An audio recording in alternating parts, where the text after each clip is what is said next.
Today I'm going to show you how to use frame to frame your window. And this stuff is called channel. Some people call them cames. This is brass, this is zinc, and this is copper. Copper is pure and it's very sturdy.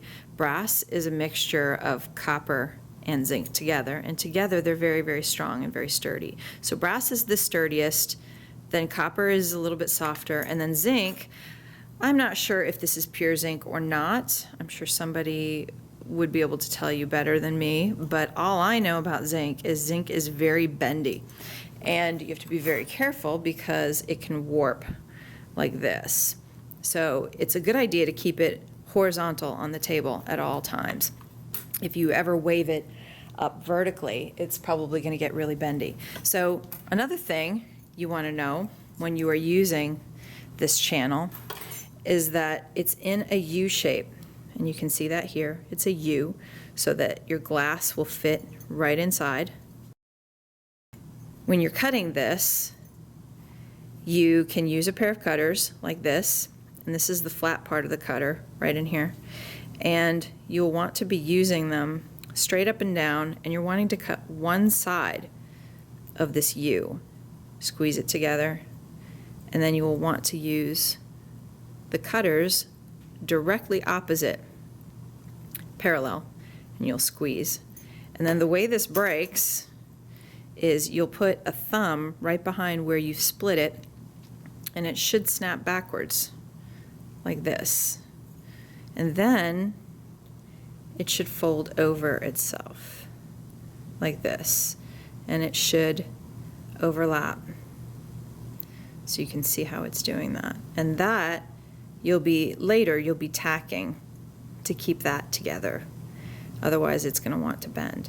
You can also bend it back and forth like this, and it will break right off. One thing you don't want to do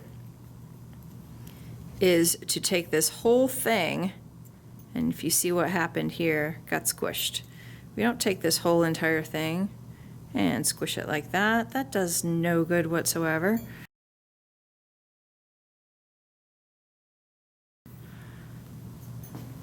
So I'm going to set this right in here like this, right to the end.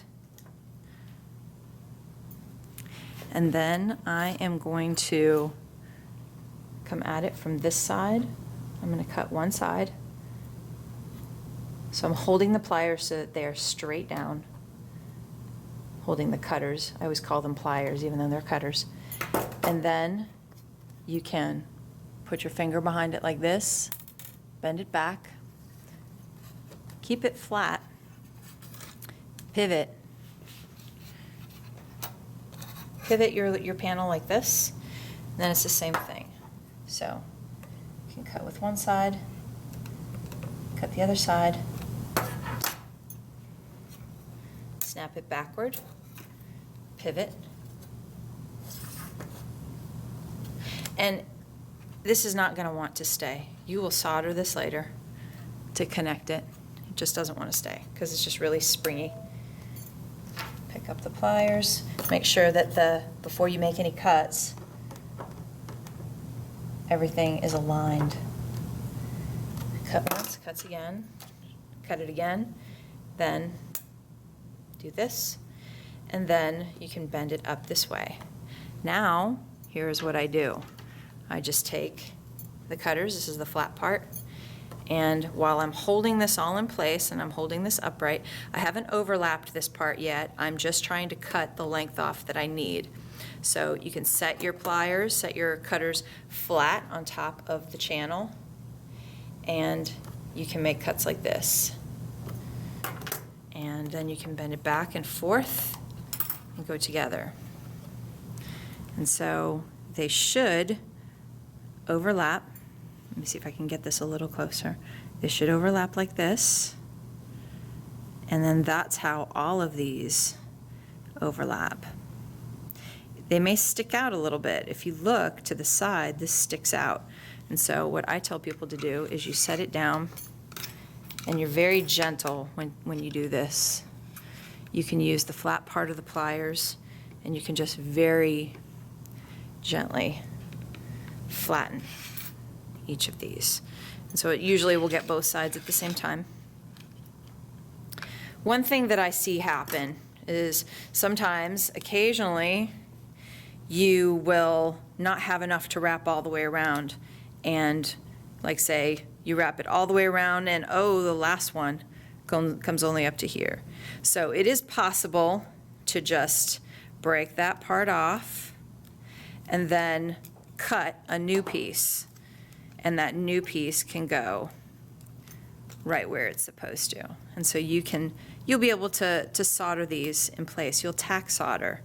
And so in the next step, I'll show you how to do that, but you'll be able to cut a new piece. So again, if it's too short, you can always cut a brand new piece. You could have 4 individual pieces on this if you wanted to, but here I just happen to have all 4 together, but then I broke this one off. All of it can look seamless when you go to solder it, to attach it. Now, one thing I do want to say is I am using clear glass on this, but occasionally you are going to get a piece of this and you want to be setting it flat down on a table. Always keep it flat. And your glass may be too thick to accommodate. Right now I've got clear. My clear is single strength, so it's very thin. And it will just, usually it will just set right in there. But if you are using anything that's double strength, so anything that's stained glass is most likely going to be double strength and it's going to be thicker. You are going to need one of these. This is called a lathekin. And you can usually get them any place that you can buy stained glass supplies, but some people use it for burnishing their foil. But really, there's a little boot part, this little part here, the foot, the toe part of the boot. You can use it to open the channel a little bit more, open the came up. And so what you would do is you would set it right down here just like this, and be very careful because this stuff is very sharp. And you would just run it through, hold on to it. Just the act of putting your fingers down on it can get you cut. Ours, they do run the risk of getting these ridges in them because we've used them for so long for this same purpose that they become kind of hard to use.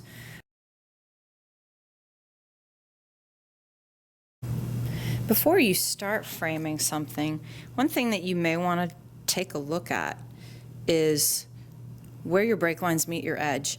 If you've got a bunch of blobs of solder that come up and meet your edge, or if you have really thick solder seams, one thing that may happen is that your frame will not fit on all the way. Now this one does because we're using clear glass on this project. So the solder seams don't get in the way, neither does the thickness of the glass. But if you do have thick solder seams, you do want to flatten them right before they get to the edge. So to do that, you would just put a little bit of flux on each side like this, just right on the edge. And you would just want to flatten just a little bit on each side. And that just makes them so that they are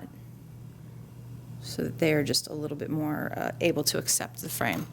So the frame that we cut out, we didn't have enough.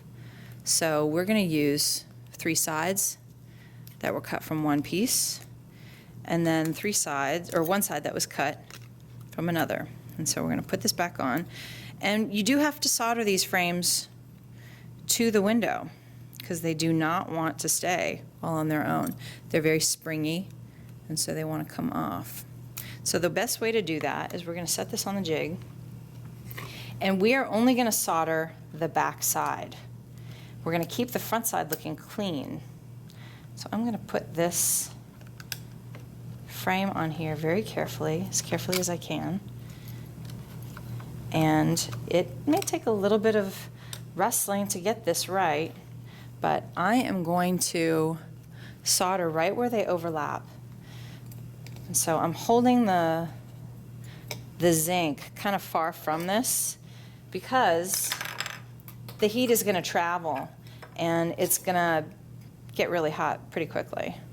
So I'm going to put the iron there for just a couple seconds, and it's going to leave a little bit of, not really a blob, but just a tack. So I'm going to set it there for just a second while it sets up, hold it in place, and then I'm going to also get the other part where it is where it's, you know, detached right now. So taking a little part to get some flux on there, and again, we're only soldering on the back side. If you have a bigger frame or a bigger window and you want to put flux and solder on both sides, you can, but to me, I feel like on the 1/8 inch channel, which is what this is, it looks a lot better if you just leave the front side clean with no solder blobs. And so what you can do then is on all the other parts here, you'll want to put a little bit of solder reinforcement. One thing you may want to do as well is you may want to flatten it a little bit because it may be sticking out and it may be a little sharp. So what I do is very carefully, gently press down just a little bit so that it's not sticking up and being sharp. So put a little flux on each of those parts there. And then I take a little bit of solder and hold it there just for a couple seconds. And that heats up your zinc and deposits the solder. And all you have are these very little dabs, little tacks of solder. They don't sit up very much, just a little bit. But again, only on the back side. Keep your front side looking clean. The jump rings look like this, and they are just, I don't know, they seem about 1/2 inch or so, 1/2 inch in diameter.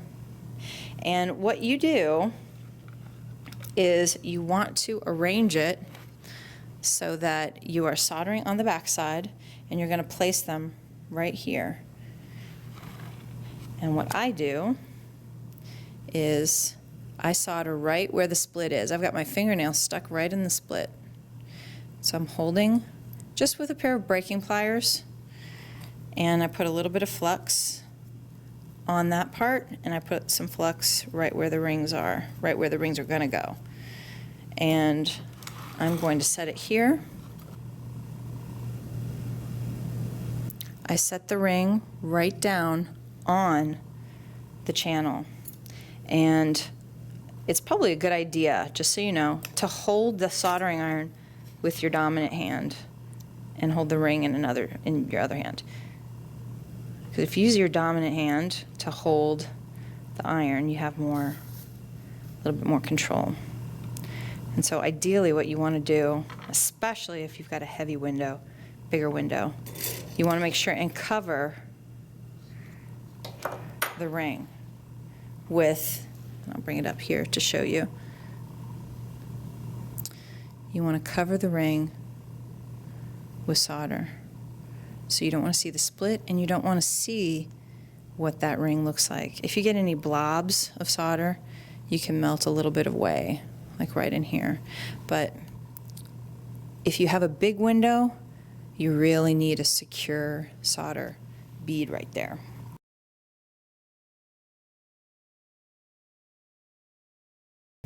The lower half of the ring here is resting right on the frame, and that's where it gets soldered. So the rest of it, 3/4 of it, is rising above it. You don't want to have something like this where the ring is on top of the frame. That's not enough. It has to be sunken down a little bit more. And it should be able to bear the weight of the whole window. That's why you put it right on the corners. If you put any kind of rings right in the middle of a zinc frame, what will happen is it will start to warp the zinc, and that's not good. And that is your finished framed window.